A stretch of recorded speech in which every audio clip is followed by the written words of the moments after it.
Bien, l'actu du Barça et du Real Madrid. Les Catalans se sont qualifiés pour la Copa del Rey. On va faire le débrief ensemble. Et puis toute l'actu du Real Madrid, vous le savez, la guerre ouverte. Ça y est, entre le président Florentino Pérez et son homologue catalan, Joan Laporta. Mais on va ouvrir tout de suite cette presse espagnole avec The Best, les amis. Voici quel 11 a été défini hier, The Best 2025. Je voulais absolument avoir votre avis sur ce 11. Est-ce que vous êtes d'accord? Regardez, on va le dérouler ensemble. Bien évidemment, il y a une empreinte Ligue des Champions Paris Saint-Germain. C'est logique.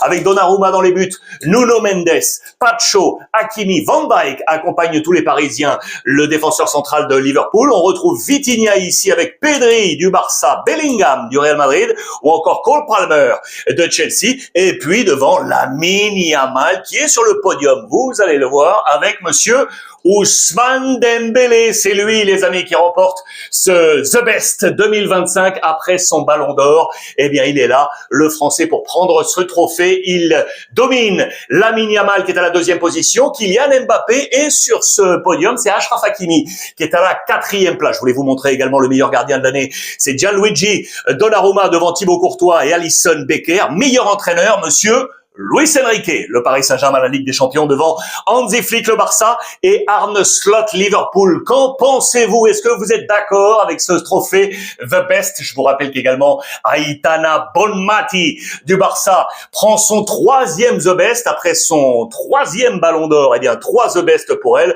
Voici l'ensemble du 11 type également avec l'empreinte catalane. 1, 2, 3, 4, 5, 6 joueurs du Barça, 2 de Chelsea et 3 d'Arsenal. Bonmati devant Caldente d'Arsenal et Alexia Putellas du Barça. Que pensez-vous de tout ça? Je voulais avoir vraiment votre avis. Vous m'en faites part en commentaire. Voici l'actu du Real et du Barça avec tout d'abord la une de Marca, les amis. On retrouve absolument tout sur cette une, le classement The Best avec Bonmati, Ousmane Dembélé et monsieur Luis Enrique. Et là, la guerre totale déclarée par le président Florentino Pérez. On est à feu croisé, on est là. Avec d'un côté le Real Madrid, vous allez voir Xabi Alonso qui bien évidemment accompagne la posture du club. Nous voulons savoir la vérité, il faut que la vérité soit faite. Le fameux cas Negreira, je vous le rappelle encore et encore, cette supposée corruption du corps arbitral de la part du Barça avec Joan Laporta qui, vous allez le voir, a eu des déclarations très fortes à l'encontre du président Florentino Pérez qui avait lâché les premières salves. Et le troisième corps qui est ici, ce sont les arbitres qui eux aussi font feu de tout bois contre Florentino Pérez. On ouvre ensemble, regardez les pages intérieures, on retrouve absolument tout le monde. Le Barça qui est ici, c'est très simple, on a l'impression d'avoir une barcélonitis aiguë. Vous l'aurez compris, on pense que tout le monde est contre le Barça dès qu'on est côté Real Madrid. Ce n'est pas normal, nous dit Xabi Alonso, qui veut donc avoir la vérité. Et surtout, là, les arbitres chargent contre Florentino Pérez. Ils tiennent à rappeler qu'aucun arbitre aujourd'hui, pour l'instant, n'est dans le box des accusés. Il n'y a pas d'arbitre accusé de quoi que ce soit dans cette affaire Negreira. Du coup, les arbitres disent au Real Madrid, attendez, monsieur Florentino Pérez, arrêtez grosso modo de vous cacher peut-être derrière nous. On peut lire parfois cela. Dites-moi ce que vous en pensez également à la maison, parce que ça, c'est un cas qui va durer dans le temps, dans la bataille entre le président Laporta et Florentino Pérez. Le Real Madrid, en attendant qui ce soir joue également, ça y est, son entrée en lice dans la Copa del Rey, sur la pelouse du Petit Poucé également, le petit club de Talavera. Le 11 est là, 11 probable de Xabi Alonso. Que va-t-il se passer? Je vous rappelle le règlement, parce que là, on pourrait avoir une problématique. Mastantuono, vous le savez, qui est de retour, ça y est, dans les plans. Il est entré en jeu le week-end dernier en Liga. Et attention, ça pourrait jouer une mauvaise affaire parce qu'il est toujours licence équipe B. Il n'a pas la licence équipe 1. Et pour la Copa del Rey, on a le droit d'aligner 4 joueurs d'en dessous, ok? Ça veut dire qu'il faut compter Mastantuono, ça veut dire qu'il ne pourrait mettre que 3 jeunes joueurs. Vous savez que l'effectif du Real Madrid, il est comme ça, avec l'infirmerie. Donc, va-t-il avoir toutes les solutions possibles? Va-t-il pouvoir laisser au repos ceux qui doivent jouer en championnat? Elle est là, l'interrogation. Voici le 11 probable. Alors, on rappelle, l'infirmerie, Carvajal, Trent, Militao, Mendy, Camavinga, plus la position de Brahim Diaz, parti, vous le savez, à la CAN avec le Maroc de Walid Regragui. Voici quel serait ce 11. Mastantuono serait donc titulaire. Lunin dans les buts à la place de Courtois. David Jiménez, les jeunes sont là.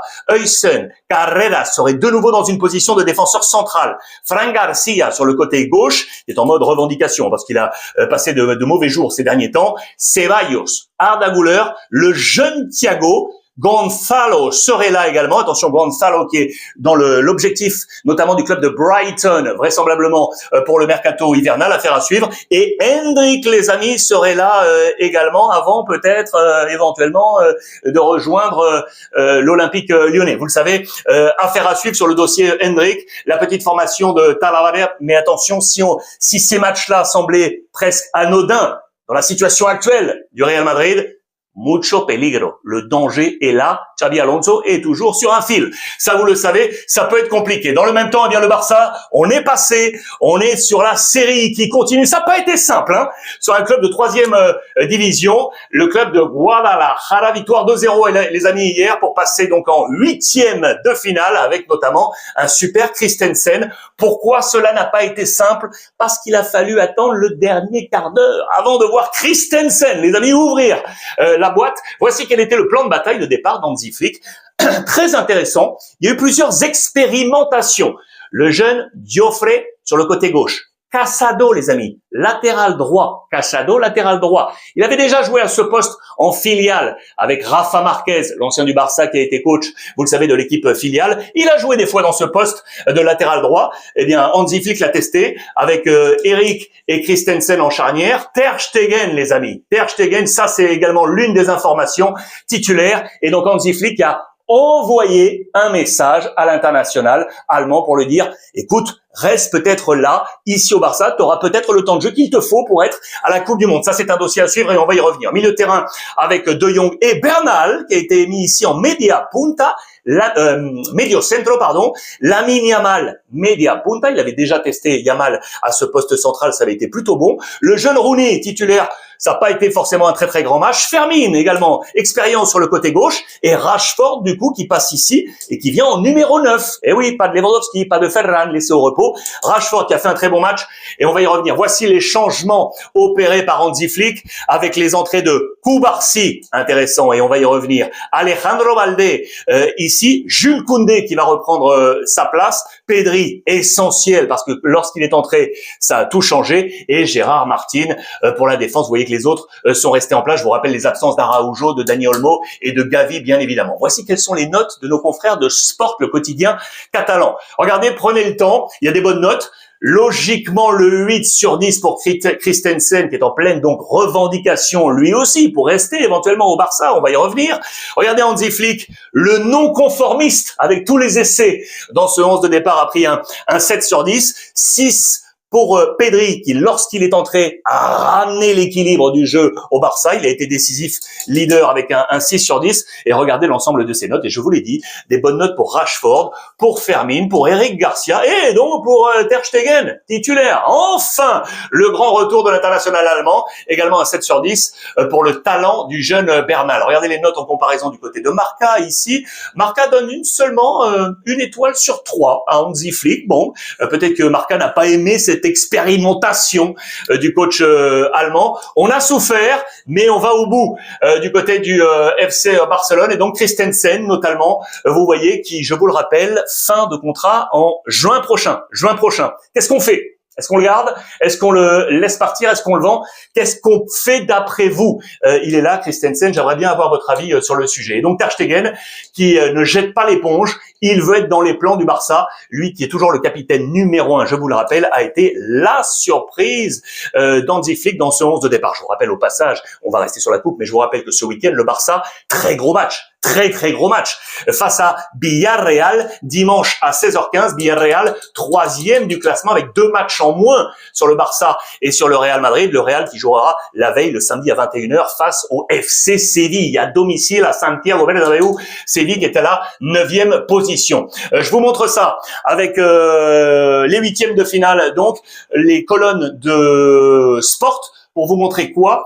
Pour vous parler ici. Voilà ce que je voulais vous montrer. La manchette ici pour bien montrer que les éditorialistes, catalans ont vraiment avancé que lorsque Pedri est entré, la différence s'est faite et le Barça s'est mis à gagner. Beaucoup d'essais, muchas pruebas de la part d'Hansi Flick. La nouveauté donc avec Ter Stegen et surtout plus de défaites depuis la défaite dans le Classico. Plus de défaites, on est sur une ultra série positive pour le FC Barcelone. Rashford a été bon, je vous l'ai dit, regardez, il a été choisi en photo ici, plein de muscles pour écarter les joueurs de 3e division de Guadalajara. On a souffert, mais ceux qui ont été titularisés, pour certains, ont gagné des points. Je trouve que Rashford, de mon avis, a gagné des points. Ça a été donc compliqué pour le Barça, mais ils sont toujours en lice pour défendre leur titre. Je vous le rappelle que ce sont les Catalans qui avaient remporté la Copa del Rey. La clé aura été l'attitude.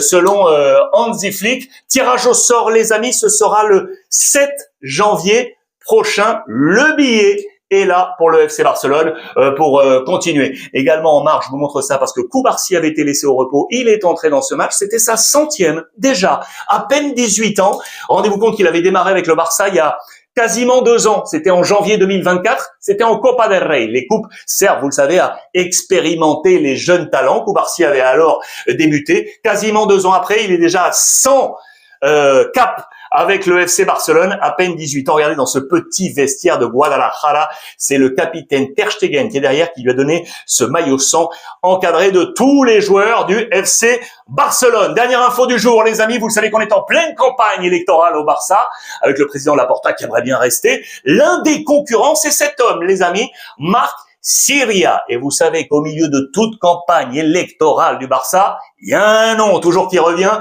c'est celui de Lionel Messi. On va faire tout notre possible pour faire que Messi revienne au Barça avec les colonnes de Sport et les colonnes de Mundo Deportivo. Ça va être une bataille électorale assez passionnante. Dites-moi ce que vous en pensez. Est-ce que Messi devrait revenir au FC Barcelone, lui aujourd'hui, qui a remporté ce titre avec l'Inter Miami du côté de la MLS?